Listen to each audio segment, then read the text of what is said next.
Rita is 62, just retired. 31 years as a school administrator in Phoenix. Her take-home was about $4,400 a month. She thought she was set.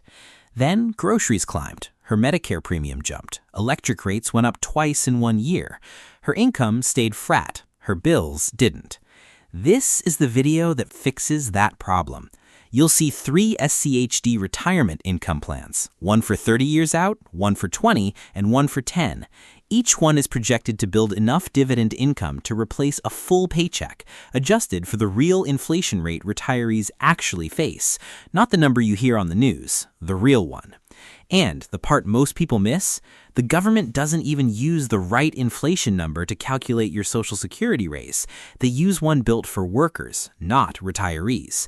And that gap has quietly cost the average senior thousands of dollars. Quick note, I'm not a financial advisor or government employee. Everything here is for educational purposes only. For your specific situation, always check with a qualified professional. Here's what nobody told Rita. There's a price index called the CPI-E. The E stands for elderly. The Bureau of Labor Statistics built it to track how prices actually move for Americans 62 and older. Why a separate index? Because retirees spend money differently. Less on gas, less on commuting, but way more on healthcare, prescriptions, and housing. And those categories have been rising faster than almost everything else for decades.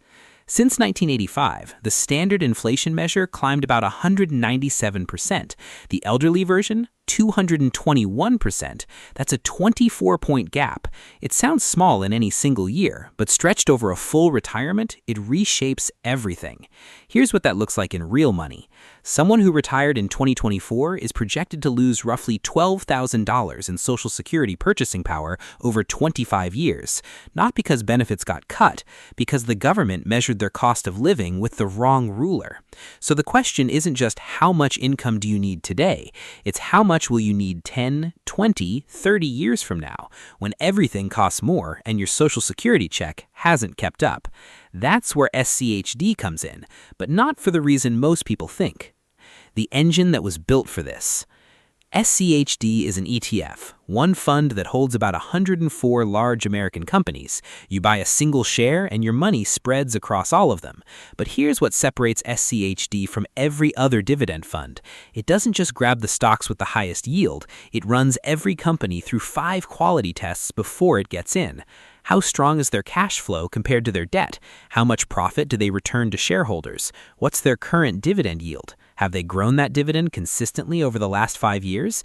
And are their earnings actually growing? Companies that pass all 5 tend to share one trait retirees desperately need: pricing power. They can raise their prices when costs go up. That means growing profits, and growing profits mean growing dividends.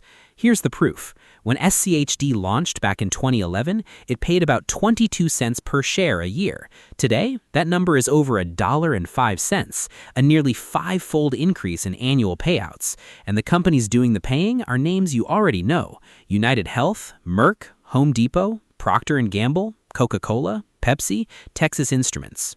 Now, here's the concept that changes everything.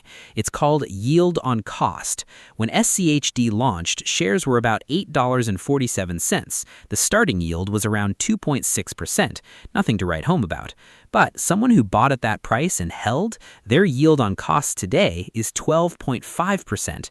They didn't chase a 12% yield. They bought a modest yield and let the payout grow. Their cost locked in, but their income kept climbing. That's SCHD's real weapon against inflation. Over the past decade, the dividend has grown roughly 4 times faster than the cost of living. Inflation ticks up 2.5% a year. SCHD's payout has grown closer to 8 to 10%.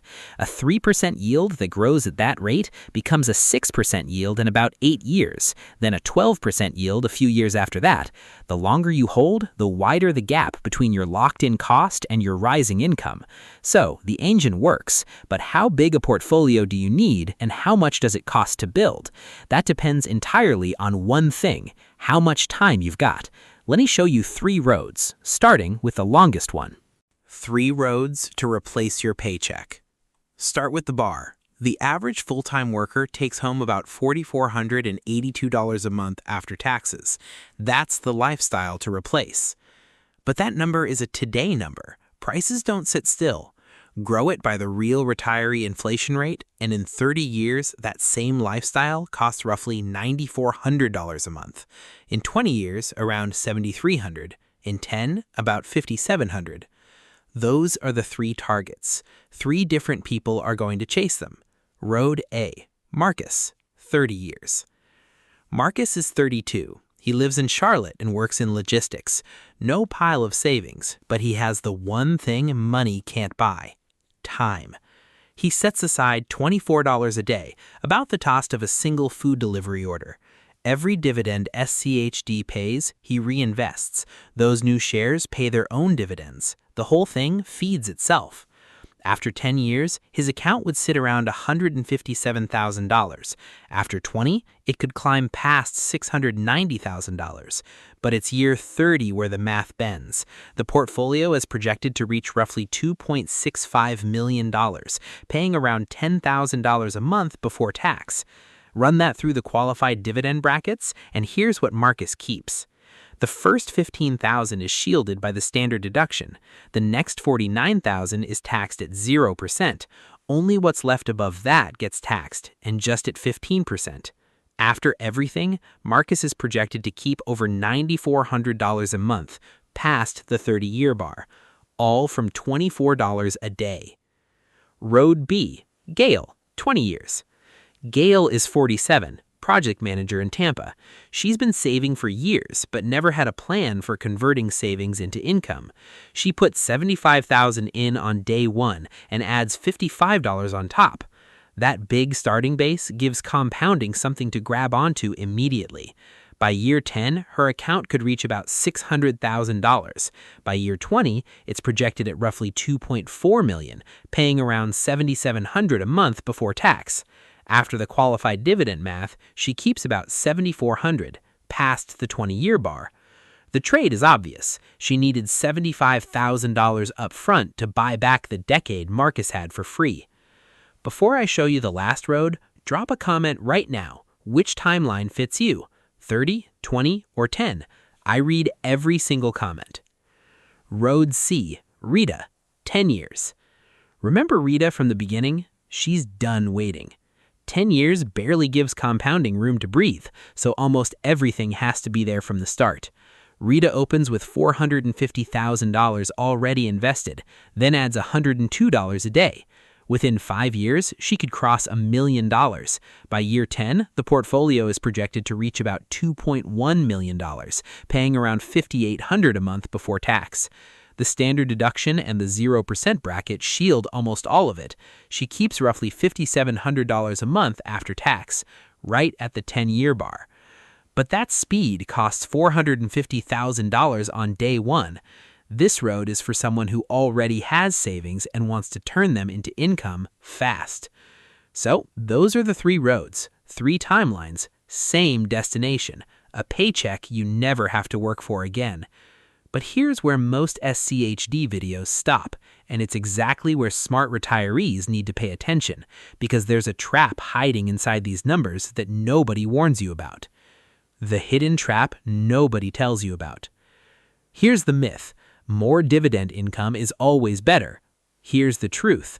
Where you hold SCHD matters as much as how much you invest, maybe more. Most videos celebrate the big income number and move on, but there's a surcharge called IRMA, Income-Related Monthly Adjustment Amount. It's a Medicare premium increase that kicks in when your income crosses a line. For a single filer, that line is $109,000. For married couples filing jointly, $218,000. Cross it by $1 and your Medicare premiums jump by about $1,148 a year per person. A married couple both on Medicare, that's roughly $2,300 a year gone. It's a cliff, not a slope. And here's what catches people off guard. Dividend income counts. Even qualified dividends show up in your adjusted gross income. So does Social Security. Push your combined income past $34,000 as a single filer, and up to 85% of your Social Security check can become taxable too. So the question isn't only how much do you earn, it's where do you hold this so you keep the most. Here's the move smart retirees make. They split SCHD across account types. A Roth IRA is the cleanest option. Withdrawals from a Roth never show up in your adjusted gross income. They don't trigger IRMA. They don't make your Social Security taxable. For money in a regular brokerage account, qualified dividends get the preferred rate, 0% on the first $49,000 for single filers, $98,000 for joint filers. And if you can help it, avoid holding dividend ETFs inside a traditional IRA. When you pull money out, every dollar gets taxed as ordinary income, rates as high as 37%. Same fund, same dividends, completely different tax bill. The account you choose is the last variable, and it decides what you actually keep. Your move. 3 roads, 3 timelines, each one projected to reach dividend income that keeps pace with the real inflation rate retirees face, not the watered-down number the government uses for Social Security. Marcus puts in $24 a day for 30 years. Gail starts with $75,000 and adds $55 a day for 20. Rita opens with $450,000 and adds $102 a day for 10. Each road is projected to build a portfolio north of $2 million. Each one pays dividend income that clears its inflation-adjusted target after taxes. And each one is built on the qualified dividend tax advantage that lets retirees keep more of every dollar than a regular paycheck ever did. But the real edge isn't just SCHD, it's knowing which inflation number to actually plan for. It's understanding that yield on cost turns a 3% yield into 8 or 12% over time. And it's knowing where to hold the funds so Medicare and Social Security don't quietly take back what you built. Inflation doesn't send you a bill, it just makes every bill a little bigger until the day your income can't keep up. SCHD's job is to make sure that day never comes. If someone you care about is planning for retirement or already in it, share this video with them right now. It could change how they think about every dollar they've saved. And tell me in the comments, which road fits your life? Have you thought about where you're holding your dividend funds? I want to hear it. If you're building retirement income and want to stay ahead of changes like this, subscribe to this channel. I cover everything that protects your income. And if you want to see how $40 a week into Fidelity index funds compares to SCHD, that video is on screen right now.